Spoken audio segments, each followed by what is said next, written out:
So, my dear friends, well, we've recently finished an entire unit on heart attacks. So now you know everything you need to know in order to prevent one, your way. The heart attack unit encompassed 26 videos in all. It was from video 160 to 185. And now it's time to delve into a unit on osteoporosis. It's gonna encompass a whole bunch of videos too, over 30. It's not that osteoporosis is more important than heart attack. It's just that it requires more videos to get through all the material. So settle in and get ready to learn everything you need to know to prevent osteoporosis. You know, when people think of menopause, they think of a few hot flashes for a few years. But an education on menopause teaches you that it's about much more than that. It's about saving lives. So many of the women write in the comment box that they've come to realize that by watching these videos. And what I love most about making these videos is knowing that I'm saving thousands of lives all over the world. If you watched all the videos on heart attack, you understand how valuable this education is in saving your life. And while you may not think of osteoporosis as a deadly disease, you're going to learn that it most definitely is. So be sure to watch all of these osteoporosis videos in order, because doing so could really save your life. If you are following along in my book, whether or not you have the first edition or the brand new second edition, all of chapter 29 is on osteoporosis. And today we'll cover the very first section on the definition of osteoporosis. Now, as usual, I will start at the beginning, and you may find that you had the most basic facts about osteoporosis all wrong. That's why we'll start with the definition of osteoporosis. Every single dictionary definition of osteoporosis I've ever seen is inaccurate. They all mingle about 4 different things into the definition of osteoporosis when actually only one of them really defines it. Most of them tell you the consequences of osteoporosis rather than the true meaning of osteoporosis. The word osteoporosis consists of 2 Greek words. Osteo means bone, porosis means porous. So the literal translation of the word osteoporosis means porous bone. Well, porous means holy. Now, not holy in the religious or biblical sense. Holy in terms of having more holes. Well, if there are more holes, then there is less bone. So functionally, osteoporosis means bone loss. Now, right there, you can see that the word is all about how much bone you have. It's all about quantity. Some of the common descriptions for osteoporosis in non-medical terms are thin bones and brittle bones. But as with most non-medical terms for medical things, neither of those is accurate. You know how your hair grows to a certain length and then it falls out? Your hair is always turning over. New hair replaces old hair. This is something that happens in many tissues of your body, including your bones. Your bones are always turning over. You build new bone and you lose old bone. So your bones function somewhat like a conveyor belt. I found this conveyor belt in the children's toy section on Amazon. Of course, it didn't come assembled. And you know what? Children's toys are very difficult to put together, especially if you have severe arthritis in your hands like I do. And I don't recall toys that required assembly when I was a kid. But maybe that's because I wasn't the one who had to put them together. Or besides, I liked microscopes and chemistry sets much better than I liked anything like a conveyor belt.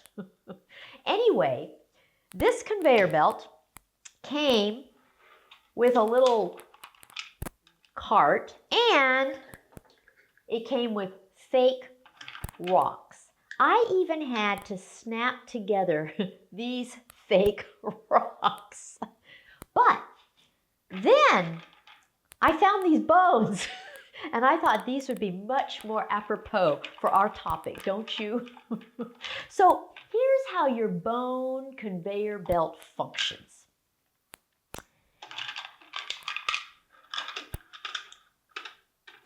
You've got your bones, and new bone appears on one end of the belt, and old bone disappears off of the other end of the belt. Your bones have been doing this all your life, and you haven't noticed much change in your bones because the gain of new bone and the loss of old bone has been balanced. Osteoporosis results when you lose more bone than you build. The conveyor belt gets out of balance. So,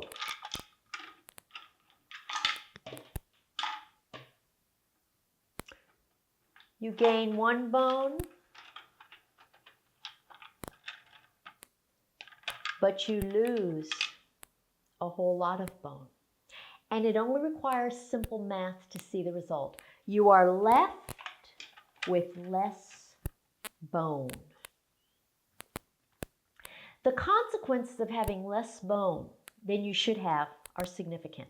The less bone you have, the more easily your bone fractures and breaks. So osteoporosis results in bone fractures and bone breaks, all because you don't have enough bone present in the first place.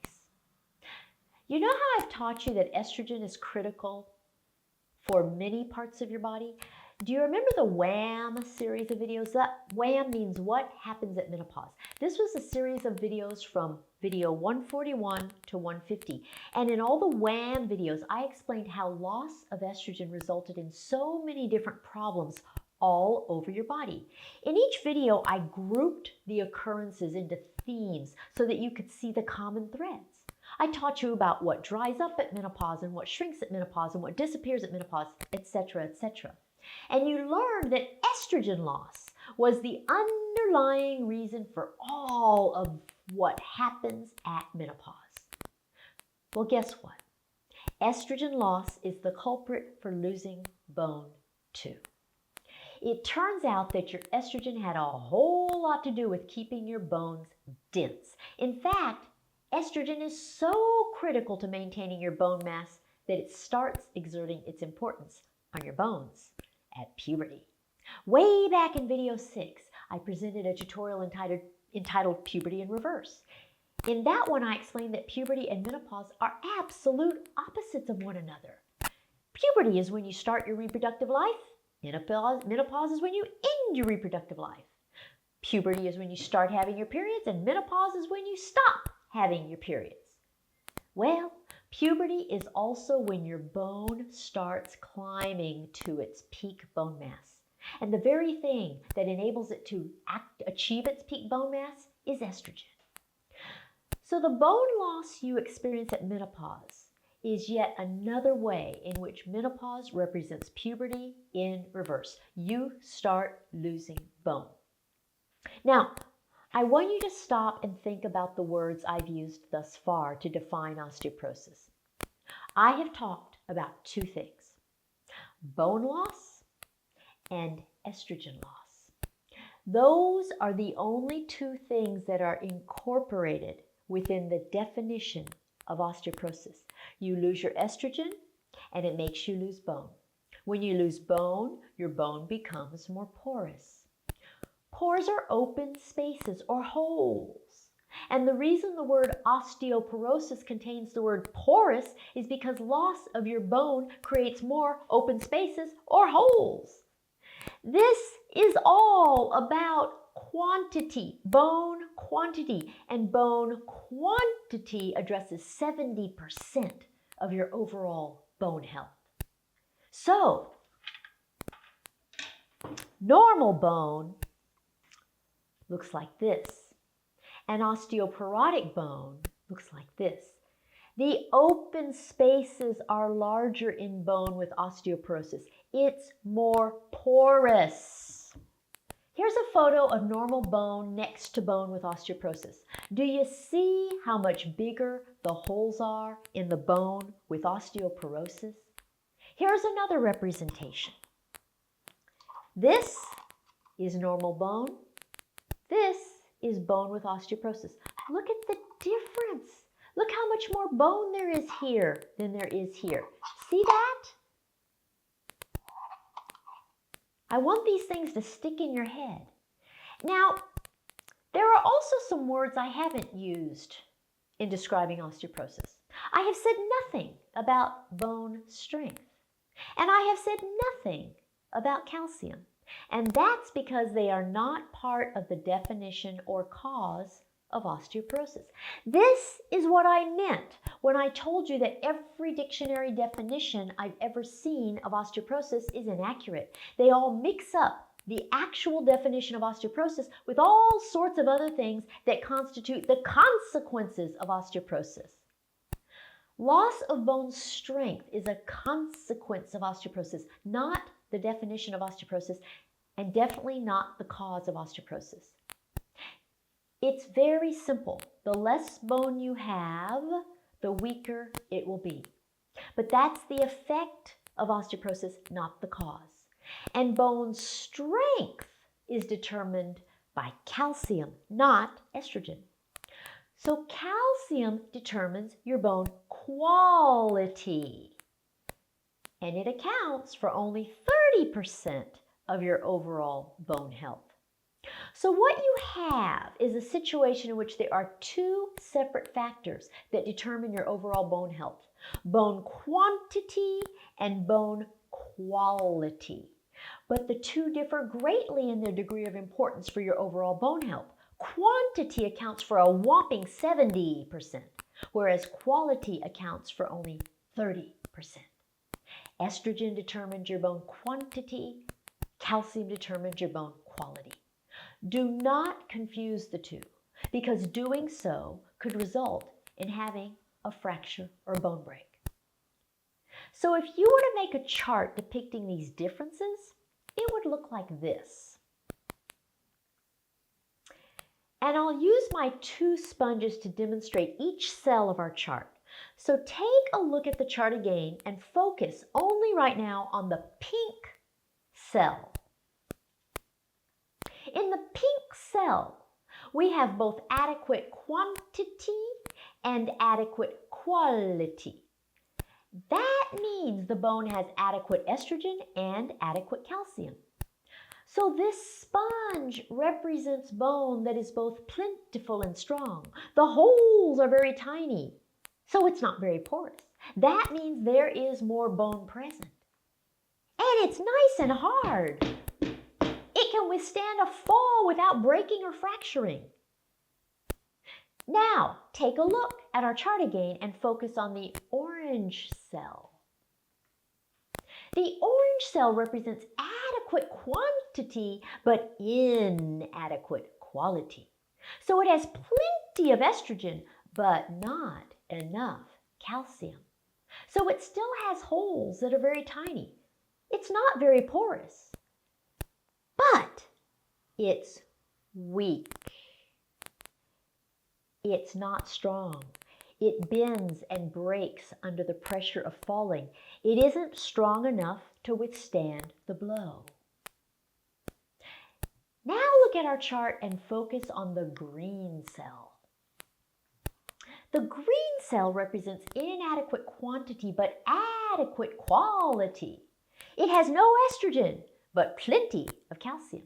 So it is represented by this other sponge.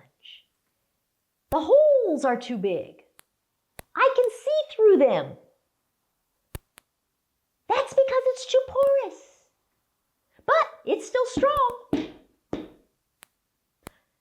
But a fall will still result in a fracture because there just isn't enough bone in the first place. And now look at the yellow cell.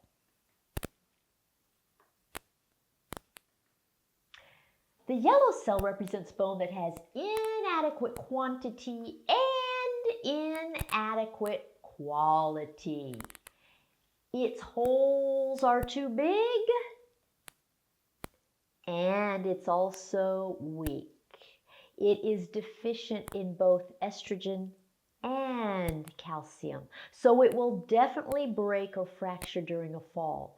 And the key to all this is to realize that neither quantity nor quality will be sufficient by itself. You need both. Women are so prone to assume that if they have one, it will make up for the other. That is not the case. By far, the more important of the two is quantity. Quantity constitutes 70% of your bone health. But most women take calcium instead of estrogen, thinking that their bones will be fine. But that actually makes things worse. And that's because when you have bone that is very strong, but not enough of it, it tends to be very brittle. In fact, the harder it is, the more brittle it is. And the more brittle it is, the more easily it breaks and fractures. So the most common situation is the green cell. These are women who have lost bone because of estrogen loss at menopause and who do not take estrogen to replace the bone loss. But they have the misconception that they can prevent osteoporosis with calcium. And the calcium makes their bone very hard and strong, but very brittle because there's so little of it. What makes this so important is that deficiency in either bone quantity or bone quality results in fractures. And fractures after the age of 50 or so can change your life forever, negatively. So in this introduction to osteoporosis, the very first things you have to understand are the following. 1, osteoporosis means bone loss. It is about quantity and constitutes 70% of bone health. Estrogen loss is what causes bone loss. Number 3, calcium addresses bone quality and constitutes 30% of bone health. Number 4, calcium cannot compensate for bone loss. And number 5, decreased bone quantity or bone quality results in fractures. This 70-30% difference in the significance of bone quantity versus bone quality is one of the most critical things for you to remember. By far, your bone quantity is more important. That's the basis for everything else pertaining to osteoporosis. And that is enough for today. It's so important that this deserves a video for nothing except making sure you understand this critical difference. So next week, I'll teach you about your bones from puberty to menopause. And that tutorial will be a real eye-opener, so don't miss it. Now, if you need me for a one-on-one consultation with regard to osteoporosis or anything else, please schedule it at menopausetailor.me. If you have osteoporosis or even a precursor to osteoporosis, don't wait for all these osteoporosis videos to get my help. Go ahead and schedule it now. And I can tailor everything specifically to you. That's what the consultations are for. In the meantime, subscribe to my channel, follow me on Facebook, Twitter, Instagram, and I'll see you later. Bye.